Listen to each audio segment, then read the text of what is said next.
할렐루야. 이렇게 매번 한국을 방문할 때마다 목사님이 또 이렇게 부족한 저를 귀한 시간에 이렇게 세워주시고 또 성도님들이 이렇게 귀한 사랑을 받게 된 것을 진심으로 감사하게 생각합니다. 지금 광성교회가 일본하고 필리핀, 인도네시아 이 세 나라에 이제 다음 주에 선교팀을 보내시는데 여러분들이 잘 아시는 대로 지금 한일 관계가 아주 최악의 상황을 맞이하고 있기 때문에 일본의 선교팀을 파송하는 교회로서는 굉장히 염려가 되지 아니할 수가 없습니다. 정치적으로 대립 관계에 있고 이 일이 장기적으로 진행되다 보면은 경제적으로도 사실 상당한 타격을 받을 것으로 그렇게 예상합니다만, 제가 일본에서 느끼는 바로는 일본으로서는 오랫동안 참고 있다가 이번에 아마 작심을 한 듯이 이 일을 터뜨린 것 같아요. 그래서 제가 추측하기는 쉽게 이 일이 끝날 것 같지 않다 하는 그런 느낌이기 때문에 마음이 사실 조금 무거운 것이 사실입니다. 그러나 한편으로는 민간인들 교류는 어느 때보다도 굉장히 활발하고 있습니다. 여행업계 통계 발표에 의하면 일본 사람들이 해외에 나가서 제일 선호하는 외국 음식이 무엇이냐? 그러면 1위가 한국 음식입니다. 그리고 일본을 방문하는 한국 사람의 숫자도 작년에 740몇만 명, 거의 750만 명이 일본을 다녀갔습니다.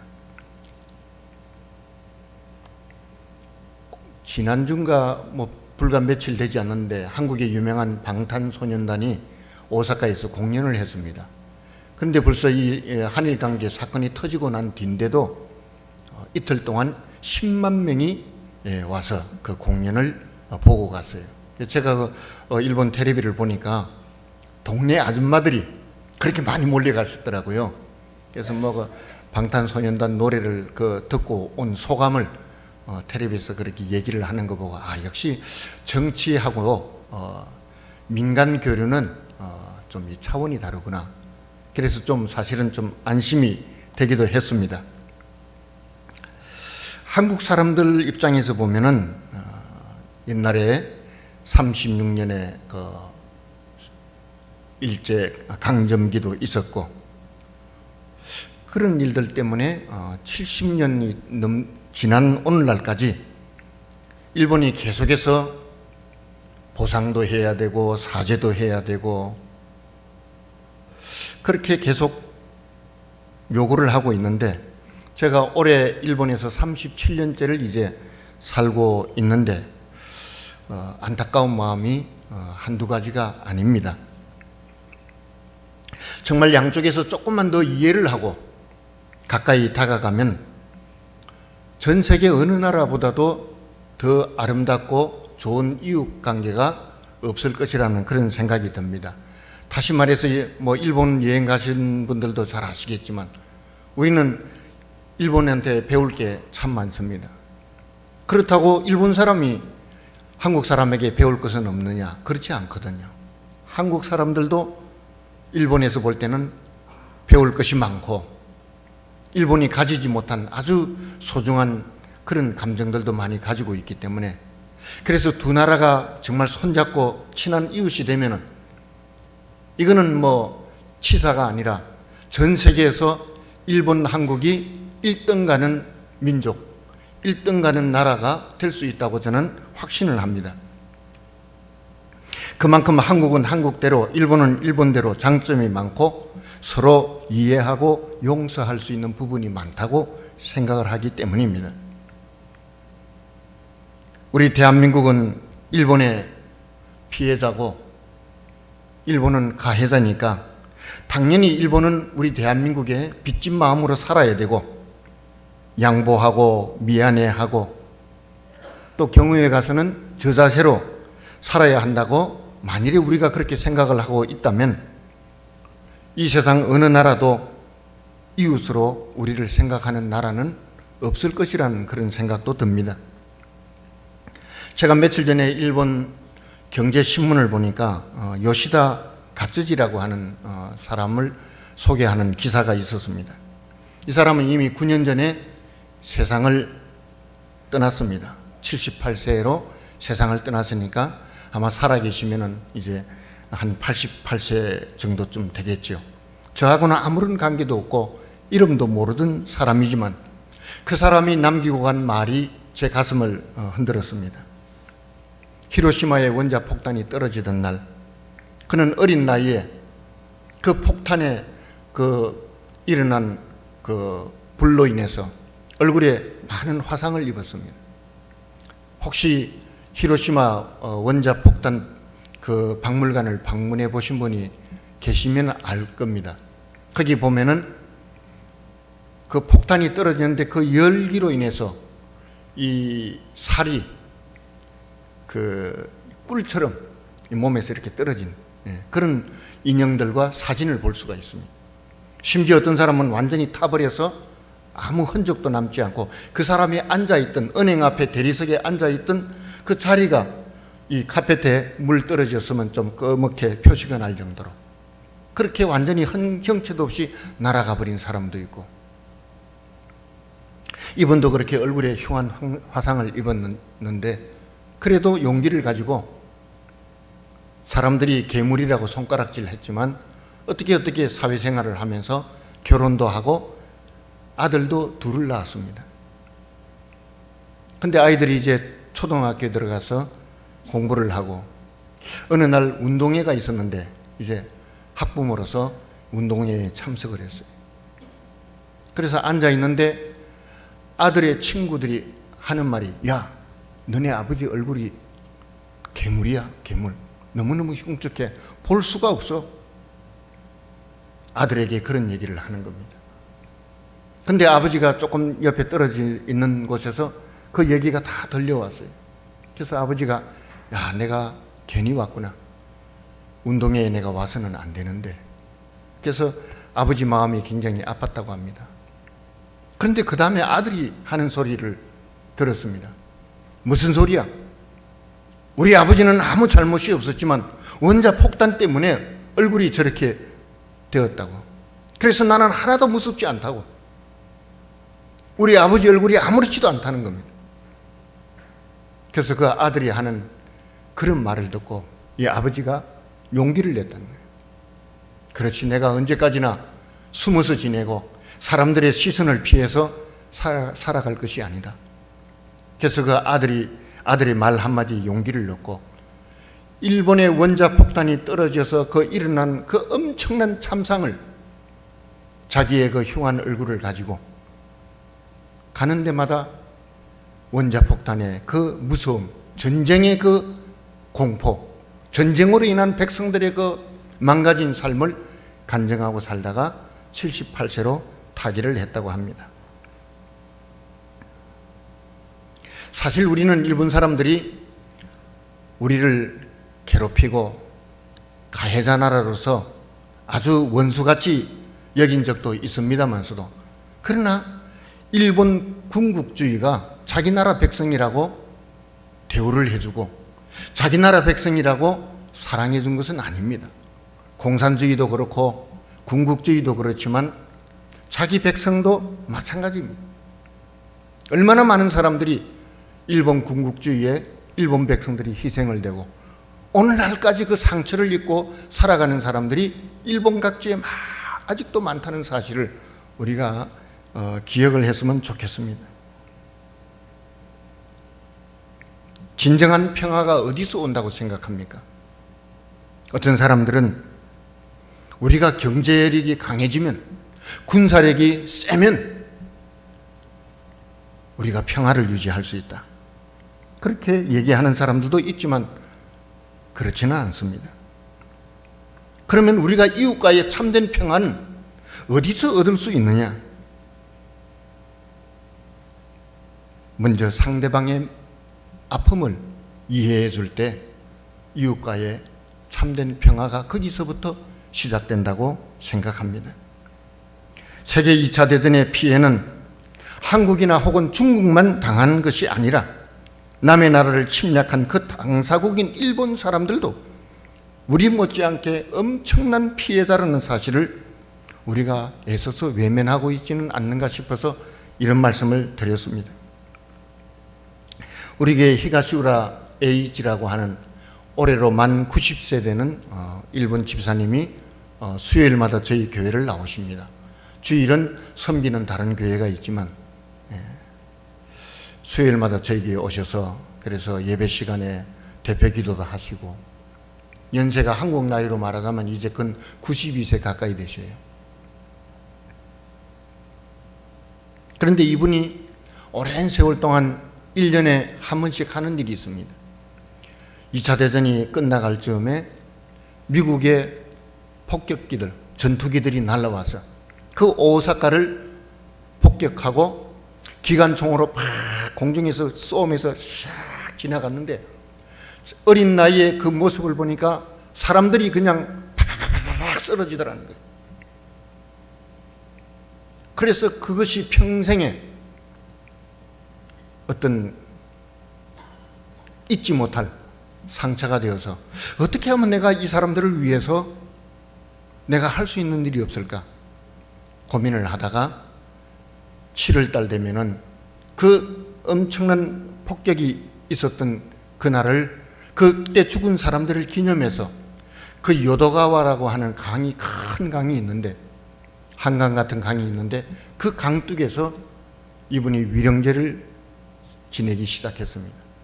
그래서 오랜 세월 동안 그것을 반복하니까 텔레비에도 소개되고 일간신문에도 소개되고 그래서 신문에 그런 기사가 나면 제가 그걸 프린트해서 우리 교회 벽보판에다가 붙여놓기도 합니다.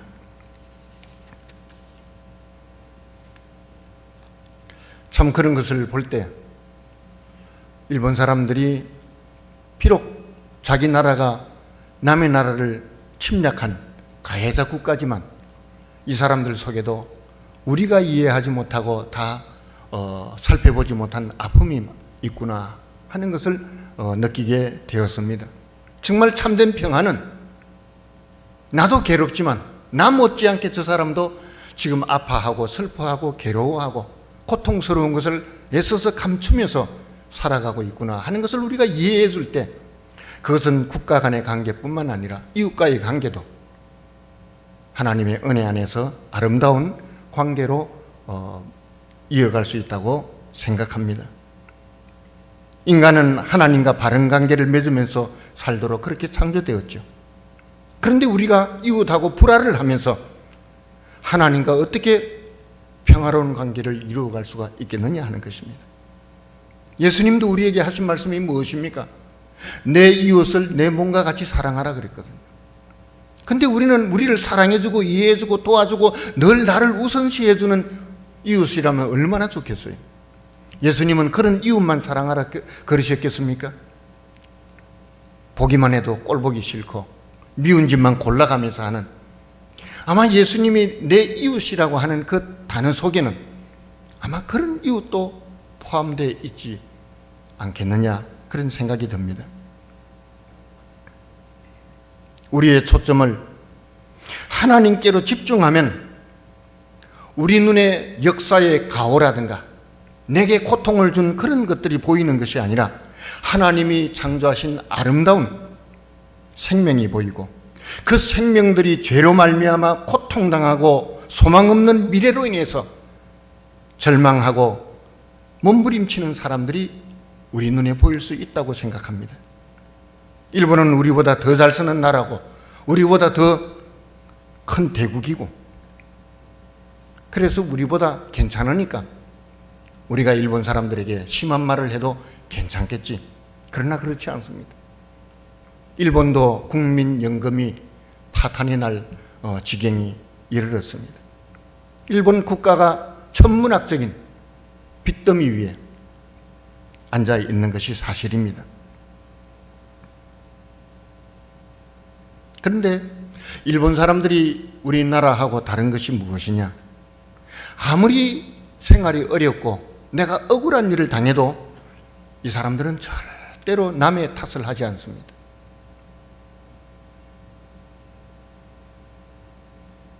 오히려 남들을 위해서 자신을 희생하는 것을 미덕으로 생각하고 살아가는 나라가 일본입니다. 지난 G20 세계 선진국 정상들이 모이는 사미트에 오사카에서 열렸었죠. 저는 태어나서 그런 광경을 처음 봤어요. 65년 만에 그런 풍경은 처음 봤습니다. 세계 정상들이 모여서 회의를 하니까 국민들에게 협조를 해달라고, 자동차를 모는 것을 자제해달라고 그랬습니다. 그리고 일본 전국에서 3만 2천 명이나 되는 경찰들이 몰려와서 이제 교통정리도 하고 치안도 담당하고 그러는데, 목요일부터, 아직 회의도 시작되지 않았는데 목요일부터 제가 운전해서 바깥에 나가보니까 차가 없어요. 꼭 무슨 정초처럼, 정초가 돼도 그렇게 차가 없지는 않을 겁니다. 아마 제가 느낀 점은 큰 태풍이 와가지고 차들이 안 다니는 상황처럼 그렇게 되고 말았어요. 그래서 알아보니까 학교들도 이 서미트를 위해서 휴게를 하고, 공장들도 쉬고, 가게들도 문을 닫고, 회사들도 휴가를 줘가지고 다 쉬게 만들었어요. 원래 일본을 대표하는 나라가 동경 아닙니까? 동경은 오사카에 비해서 예의도 더 있고 사람들이 세련되고 경제 수준도 오사카보다 높고, 그래서 동경 사람들이, 서울 사람들이 부산 사람들을 은근히 무시하듯이 일본도 동경 사람들이 오사카를 조금 이렇게 보는 경향이 없지 않아 있습니다. 그런데 모든 일본 사람들이 놀라버리고 말한 거예요. 자기 나라에 이런 귀중한 회의를 여니까. 제가 그랬어요. 그 일본 집사님한테, 이런 회의는 저 동경에서는 하지 왜 오사카에서 했느냐. 왜? 동경 사람 생활하는데 불편하니까. 그런데 나중에 보고 제가 그 말 한 게 얼마나 부끄러웠는지.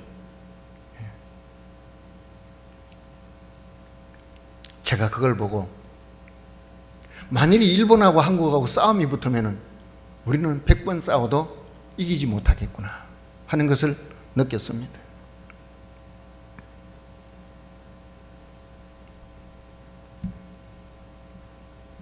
일본 사람들은 나쁜 짓을 하면 절대로 처음에 붙잡지 않습니다. 예를 들어서 교통 위반하는 사람도 처음에 교통 위반을 하면 그냥 놔둬요. 근데 다음에 보면 또 했어. 그럼 놔둬요. 근데 몇 번 그렇게 하고 나면 오라고 부릅니다. 여기 횡단보도가 아닌데 왜 건너가느냐고. 그러면 되게 사람들은 뭐라고 그러냐면, 아이고 죄송합니다, 제가 모르고 어떻게 하다 보니까, 바쁘다 보니까 실수로 이렇게 건너갔습니다. 근데 그 경찰이 뭐라 그런 줄 알아요? 당신 맨날 며칠 날 횡단보도 무단횡단했고 맨날 며칠 날도 똑같은 짓을 하고 오늘도 그랬다는 거예요. 일본 사람은 범인을 잡을 때 완벽하게 나가지 못하도록 완전히 전부 구멍을 다 막아놓고, 그 사람이 어떤 변명을 해도 통하지 않도록 딱 해놓고 범인을 잡아요. 또 변명이 안 통하죠.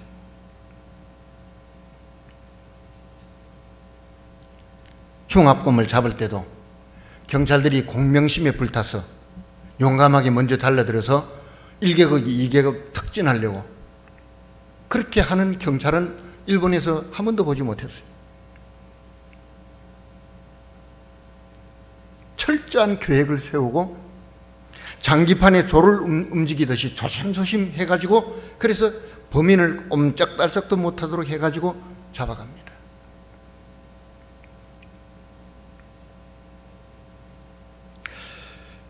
제가 1974년 6월 13일 주간지 서울평론에 실렸던 기사를 얼마 전에 제가 읽었습니다.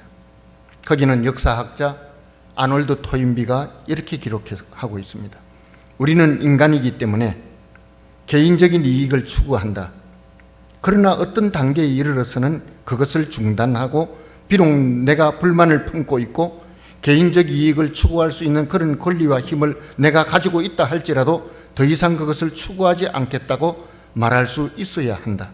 왜냐하면 개인적인 이익을 위해서 사회를 파괴하는 것은 정당화될 수 없기 때문이다. 그것이 바로 도덕의 근본이다.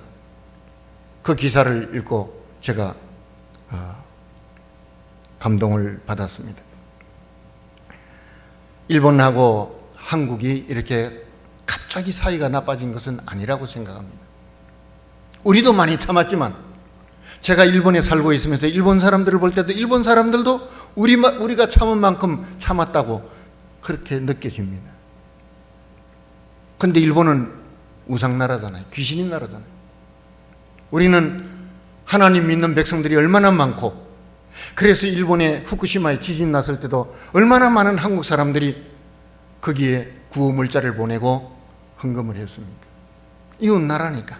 이웃나라가 재난을 당하니까 스스로 불쌍히 여기는 마음으로 우리가 그렇게 했습니다. 더구나 얼마나 많은 단기 선교팀들이 일본에 들어가고 있습니까? 광성교회도 이제 다음 주에 단기 선교팀을 보내지 않습니까?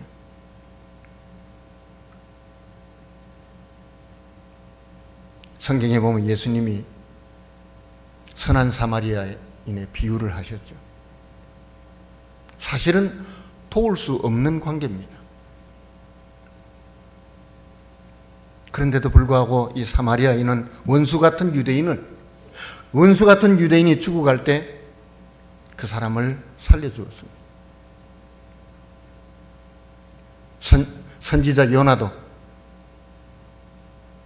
자기 생각에는 내가 경험한 니느웨는 철천지 원수였지만 하나님이 가라 그러니까 처음에는 비록 도망을 갔지만 나중에 깨닫고 니느웨에 들어가서 복음을 외칠 때 사실 요나가 한 게 뭐가 있어요? 예? 복음은 외쳤지만 산에 올라가서 이제 니느웨가 무너질 것이다 하고 그거 쳐다보고 기다리고 있지 않았습니까? 그런데도 하나님은 니느웨를 구원해 주셨습니다.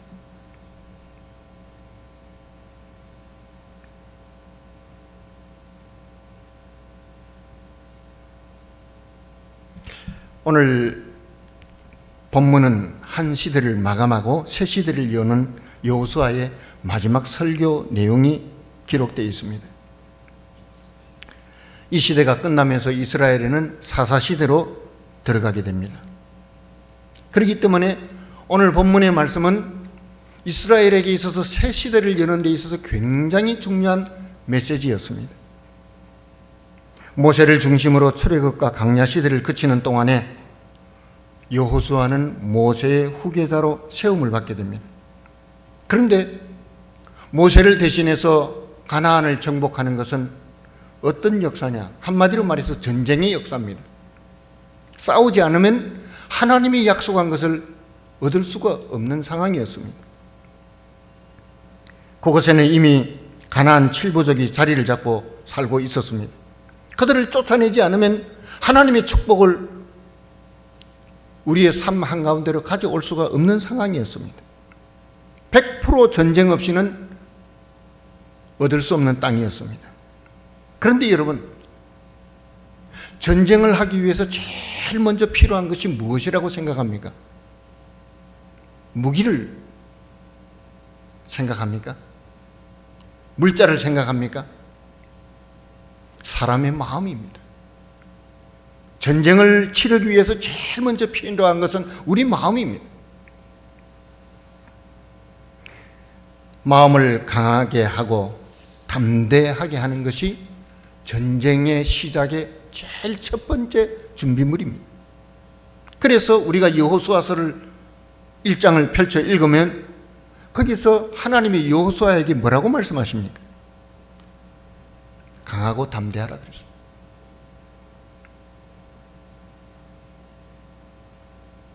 하나님이 여호수아에게 요구한 것은 칼싸움 잘하는 것도 아니었고 어떤 전략을 잘 세우는 그런 지략도 아니었고 네 마음을 강하게 하고 담대히 하라 그랬습니다. 1장 5절에 보면 내 평생에 너를 능히 대적할 자가 없으리니 내가 모세와 함께 있었던 것 같이 너와 함께 있을 것이라. 이 말이 무슨 의미입니까? 전쟁은 세상 사람들이 생각하는 그런 수준의 것이 아니라는 것이죠.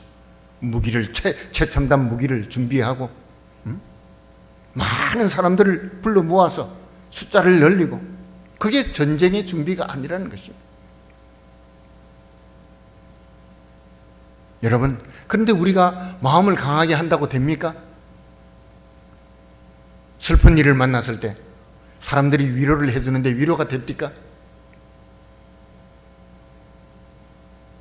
마음이 찢어지는데 진정하라는 소리를 듣고 진정할 수 있는 사람이 이 세상에 있습니까?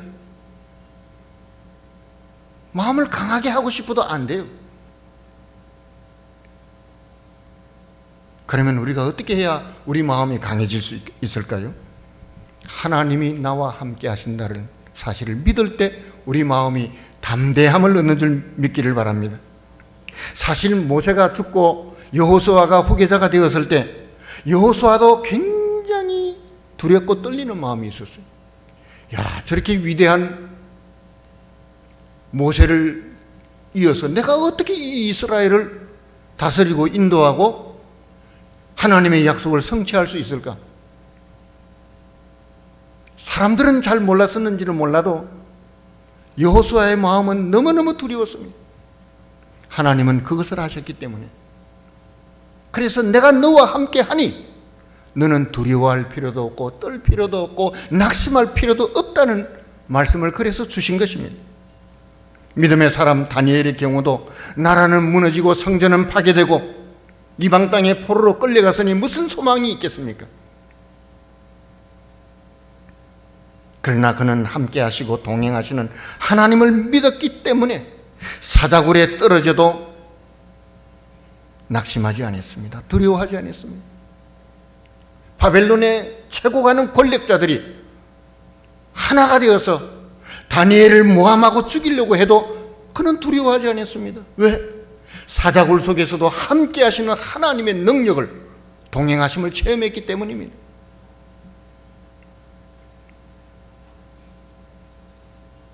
젊은이들이 유혹에 많이 빠지죠. 일본에도 보면은 중독된 사람들이 많습니다. 빠찡코 중독, 게임 중독, 마약 중독. 최근에 텔레비 뉴스에 보면은 잘 나가는 연예인이 마약을 해가지고 땅바닥에 엎드려서 머리를 땅바닥에 소리가 나도록 쳐박으면서 사람들한테 미안하다고, 죄송하다고, 잘못했다고. 중독에 한번 빠지면 인생이 끝입니다. 그런데 빠지지 않으려면 어떻게 해야 됩니까? 마음을 강하게 해야 됩니다. 그런데 아까 말씀드린 대로 어떻게 내가 내 스스로 마음을 강하게 할 수 있겠느냐? 불가능한 일입니다. 왜 사람들이 그럼 유혹에 잘 빠질까요? 마음이 약한 사람들이 잘 빠지더라고요. 어딘가 기대고 의지하고 도움을 받고 싶고 또 감당이 안 되는 그런 현실 앞에서 도피하려는 마음에 약물 중독에 빠지든지 게임 중독에 빠지든지 이상한 짓을 하게 되는 것입니다. 그렇다면 이런 유혹에서 벗어나거나 이런 유혹을 이기려면 어떻게 해야 됩니까? 여호수아 1장 8절에 기록된 대로 하나님의 말씀을 내 인생의 양식으로 삼을 때 말씀이 육신이 되어서 우리 가운데 오신 예수 그리스도께서 우리의 목자가 되어 주시기 때문에 우리는 의의 길로, 복된 길로, 하나님의 영광이 되는 길로 나아갈 수가 있는 것입니다. 오늘 본문의 핵심은 15절에 기록된 여호수아의 고백입니다. 거기 뭐라고 기록하고 있습니까? 너희가 섬길 자를 오늘 택하라. 오직 나와 내 집은 여호와를 섬기겠노라 그랬습니다. 저도 겨우 걷기 시작할 때 교회를 누님의 손에 이끌려서 교회를 다니기 시작했어요. 그래서 평생에 신앙생활을 해보니까 역시 세상에 많은 사람이 있어도 하나님만큼 나를 사랑하는 분이 없다는 것을 삶을 통해서 깨닫게 되었어요. 그러니 이 여호수아의 이 메시지가 공감이 오는 거예요. 여호수아도 이스라엘 백성들과 더불어서 광야 40년의 모진 세월을 거치면서 무엇을 체험했습니까? 그런 열악하고 어려운 환경 속에서 이스라엘과 동행하시는 하나님의 놀라운 능력을 체험했기 때문에 다른 거 선택할 여지가 없다는 것입니다. 그래서 나는 결정이 났다. 뭡니까? 하나님 외에는 믿을 사람이, 의지할 사람이 없다는 것입니다. 이런 고백은 어느 날 갑자기 나온 것이 아닙니다. 여호수아의 평생을 통해서 믿음의 길을 걸어가면서 체험되어진 그런 삶 속에서 나온 진실한 고백이라는 사실입니다. 그렇습니다. 우리가 100사람의 도움을 받는 것보다 하나님의 도움을 한 번 받는 것이 더 귀한 줄 믿습니다. 100사람의 지혜를 모으는 것보다도 하나님의 말씀 한마디가 100배나 나은 줄 믿습니다. 이런 고백과 이런 신앙을 가진 여호수아를 위해서 하나님이 무엇을 예비하셨습니까? 1장 3절에 보니 너희 발바닥으로 밟는 곳은 모두 내가 너희에게 주었다는 것입니다. 주리라가 아니라 주었다 그랬습니다. 과거형으로 되어 있습니다. 그러면 뭐만 하면 됩니까? 가서 그 땅을 밟기만 하면 되는 것입니다. 여러분, 사실 하나님이 우리에게 주시는 축복은 그렇게 어려운 것이 아닙니다. 우리가 오히려 어렵게 살기 때문에 왜 이렇게 하나님의 말씀 지키는 것이 어렵고 믿음으로 살기가 이렇게 어려운가 느껴지는 것이지, 사실은 어려운 것이 아닙니다. 그 땅을, 약속한 땅을 밟기만 하면 되는 것이죠.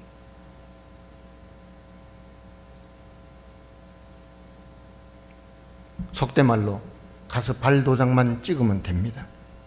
그래서 18장 4절에 보면 이스라엘은 하나님이 약속하신 땅에 지도를 그리러 나가잖아요. 택한 백성을 위해서 하나님이 예배하신 그 땅을 그리러 나가는 것이, 이번 단기 선교팀은 그것이 일본이든지 인도네시아든지 필리핀이든지 하나님의 약속하신 땅을 그리러 나가는 역사인 줄 믿습니다. 이 단기 선교팀은 광성교회를 영적으로 대표하는 믿음의 일꾼들입니다. 어떤 의미에서 그들 한 사람 한 사람이 여호수아와 같은 사람들입니다. 광성교회에 하나님의 새로운 역사를 쓰기 위해서 저들은 하나님의 약속을 믿고 지금 땅을 밟으러 나가고 그 밟은 땅을 지금 그리기 위해서 나가는 것입니다. 이들의 발걸음이 광성교회만 대표하는 그런 발걸음이 아니라 이제는 장차 대한민국을 대표하는 그런 발걸음이 될 줄 믿습니다.